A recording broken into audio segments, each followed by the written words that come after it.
Welcome to NBC Channel 6 News. I'm Jake Bartlett. And I'm Darcy McFarland. Today we have an outrageous story about Abercrombie & Fitch. A video depicting a young man giving Abercrombie & Fitch clothing to homeless people all over Los Angeles went viral. This was a protest against Abercrombie & Fitch only hiring people that are good looking. They only hire the good looking personnel and refuse to sell larger sizes to women. They only want to market their clothes to those cool kids in school. As the CEO of Abercrombie said in an interview, in every school there are the cool kids and then there are the not so cool kids. We go after the cool kids. A lot of people don't belong and they can't belong. Are we exclusionary? Absolutely. All of this came about when Business Insider reported on the company's refusal to sell clothes in larger sizes. Not only does Abercrombie & Fitch discriminate against people and refuse to sell larger sizes, they also do not donate their old or slightly damaged clothing. Instead of donating these clothes to people that are less fortunate, they burn them. They are willing to go to the farthest extent to keep their clothes exclusive. Carver, the man who started the Fitch the Homeless, wanted to make a point by not only humiliating the company and its CEO, but also giving clothes to the homeless all over LA and through Skid Row. Carver was accused of just trying to exploit the homeless or make a punchline out of them, but he quickly defended himself and said that that was not his intention. He just wanted to start a dialogue about the homeless and the jerkiness of Abercrombie. In the interview with marketing professor Ken Wilber at Duke University, the damage to Abercrombie was discussed. Clothes can make kids feel cool by its exclusivity, but if videos like this can diminish the brand's value in the eyes of those cool kids, Abercrombie is facing potential harm to its brand image. The brand is for cool kids, but if the company says it's for cool kids, then it's ridiculed as a result and is no longer considered cool. That's marketing in the 21st century for you. We conducted a survey of 100 people. We asked if they agree with the reasoning behind Abercrombie & Fitch's selling policies, which is that they don't carry girls extra large or extra large because they do not want that specific market of people wearing their clothes. 12% of the people said yes, they do agree, and 88% said they do not. I think this will definitely have an effect on Abercrombie's brand image. Most definitely. Okay, well that's all for the Abercrombie & Fitch story. Stay tuned to hear about the kind and courteous acts of the Salvation Army. I'm Jake Bartlett. And I'm Darcy McFarland. Okay, babe, I'm going to work, and I really need you to clean up the kitchen while I'm gone, okay? Alright, yeah, Okay, alright, have fun. Alright, have a good one. Stay safe. Hey, Kato, what's up? My lady friend just left. I got 2 open bags of Doritos. I got a lacrosse game. Wanna come over? I do. Oh man. Yeah, you know it. Oh yeah. So what do you want to do today?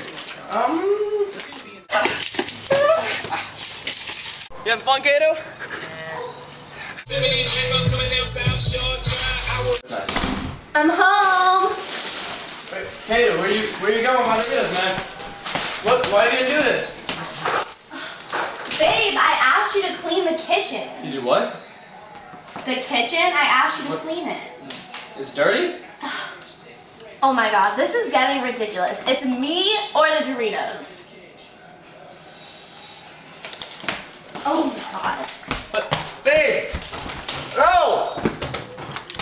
My Doritos! What would you choose? Hi, I'm Darcy McFarland. And I'm Lindsey Toothman. And you're watching Channel 6 News. I know you all have heard about the horrible tragedy that has happened in Boston a couple weeks ago. Even though there's a lot of evil that goes on in the world, including what happened in Boston, the outcome shows all the good people coming together to help out as much as they can. A specific group of people we would like to recognize would be the volunteers and employees at the Salvation Army. The Salvation Army continues to assist those affected in Boston. A mobile feeding truck is stationed at the city year headquarters. Salvation Army officers trained in crisis counseling are supporting the ongoing grief counseling efforts. We got a quote from the development manager at the Salvation Army. We will continue to serve until we are no longer needed. We are grateful for the outpouring of support in the worst of times. We are seeing Boston at its best. End quote, development manager at the Salvation Army. It shows through all of the hard times people can come together for the good. If you want to help out, you can give donations to 1-800-SAL-ARMY or at www.salvationarmy.org. Stay tuned next because we have a surprising story about Tyson that you're going to want to hear. Joining Match was one of the best decisions I ever made in my life. Yeah, it was like such a great experience. I can't fight this feeling any longer. She makes me the happiest person. Yet I'm still afraid to let it flow. I would definitely recommend all singles join Match.com. Out as friendship has grown stronger. If you're just now tuning in, I'm Lindsey Toothman. And I'm Austin King. And you're watching Channel 6 News. Okay, now we have a story that corresponds with an undercover video that the Humane Society just released. To watch this video, you can go online and type in the link we have here. This video is about the extraordinarily cruel treatment of animals at a pig supply for Tyson Foods, which happens to be the largest producer in the U.S. In this video, we've witnessed baby piglets being kicked around like soccer balls, sick mother pigs being beaten, and gestation pigs are being used. These cages are so small, animals can barely move for their whole entire lives. In addition to this cruelty to piglets, the cruelty to chickens is just as severe. Animal mistreatment is systematic in Tyson's food chain. Burger King, McDonald's, Wendy's, and Safeway have all committed to eliminating gestation pigs from their supply chains. But Tyson doesn't just condone it, they defend it. Tyson should be making every effort to root cruel animal treatment out of its supply chain. With so much momentum building around this issue now, we have a huge opportunity to make the second largest meat producer in the world stop this abuse for good. To take a step in stopping this, you can sign a petition to Tyson to stop the use of gestation crates in their supply chain. Please go to someofus.org/campaign/Tyson Foods to sign this petition. Hello, Jonathan Rossian, live with the weather report today.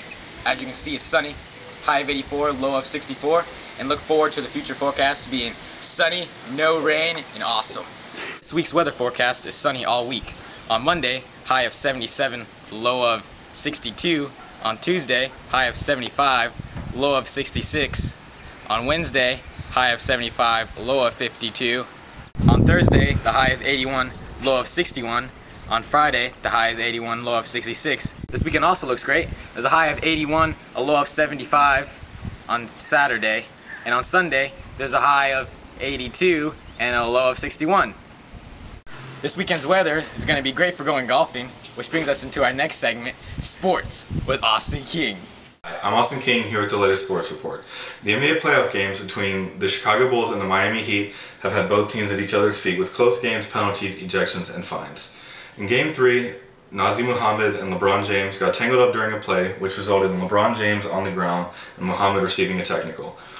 Muhammad got up and shoved James to the ground, resulting in Muhammad being ejected from the game. LeBron James finished the game to get 25 points, 8 rebounds, and 7 assists. Another key player from the Heat was Chris Bosh with 20 points. In golf, Tiger Woods has taken back his #1 spot, and in soccer, the Real Madrid vs. Manchester United game, United held a 1-0 lead almost the entire game until the ref gave a red card to their winger, who had stretched his leg out trying to control the ball, but accidentally hit another player on the other team in the chest with his studs. Madrid went on to score 2 quick goals for a 2-1 victory and advance to the quarterfinals. That's all for sports, and I'm Austin King. Hello, it's Jonathan Rossian, live on the scene with the traffic today. As you can see, there's been a terrible accident involving a teenager texting while driving. Here with one of the girls I was lucky enough not to be involved with the accident. So what really happened? Well, I was driving behind her, and I know that she has a really bad habit of texting and driving. And she just all of a sudden swerved into another lane, and then just a huge crash, and I just pulled over to the side, and I just was lucky enough not to get in it. Well, I'm very sorry. And that's what happens when you text and drive. And parents, please talk to your teenager about the dangers of texting while driving. Every year, approximately 3,000 teenagers die texting and driving. If you're just tuning in, I'm Jake Bartlett. And I'm Austin King. We have an enriching Walmart story to tell tonight. Walmart is giving 100,000 jobs to honorably discharged veterans in the next 5 years, one of the largest ever hiring commitments for former military personnel. Walmart is already the largest employer of veterans in the country, and they're planning on hiring more.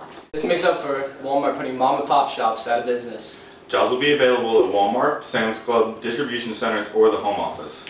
The plan has gotten a warm reception from Washington's own Michelle Obama. She said, quote, "It is a groundbreaking example for the private sector to follow." The jobs will be part-time, 28 hours a week. Walmart has also promised to buy an additional $50 million in U.S. made goods over the next decade in areas like sporting goods and appliances. This will be great for the economy.